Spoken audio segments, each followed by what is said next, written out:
Friends first అయితే ఈ Instagram video చూడండి, తర్వాత దీనికి వచ్చిన కామెంట్స్ చదువుదాం. Let's go. లేచిపోయి పెళ్లి చేసుకుందాం అన్నావు.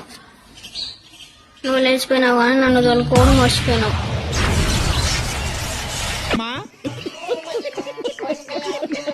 నిన్ను చూస్తుంటే చిన్న పిల్లలా కనబడుతున్నావు. ఇంకా 10th క్లాస్ కూడా కంప్లీట్ అయిందో లేదో. మీది నిబ్బి ఏజ్ అని వానికి తెలుసు అనుకుంటా, అందుకే నిన్ను వదిలేసి వెళ్ళిపోయాడు. వాడు కరెక్ట్గానే చెప్పిండు, కరెక్ట్గానే లేచిపోయిండు. నువ్వే వేరేగా అనుకున్నావు. సరే తరలే, ఎన్నెన్నో అనుకుంటాం, అన్ని జరుగుతాయి ఏమిటి? తప్పక్క దాన్ని పారిపోవడం అంటారు.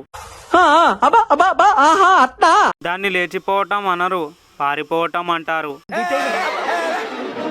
ఏదైనా ఒక విషయం సగం వింటానికే చిరాకు నాకు. రెండోసారి కూడా వినాలా? 18 years వచ్చాక వస్తాడు లే పాప. ఇప్పుడు స్కూల్కి పో, నువ్వు స్కూల్కి పోవాలి కదా అనుకొని ఉంటాడు. అంతేగా అంతేగా. అమ్మఒడి పడ్డదా నీకు? ఎందుకు? సరదా, జస్ట్ ఫర్ ఫన్. వాడు లేచిపోయిండు, నిన్ను వదిలించుకుండు.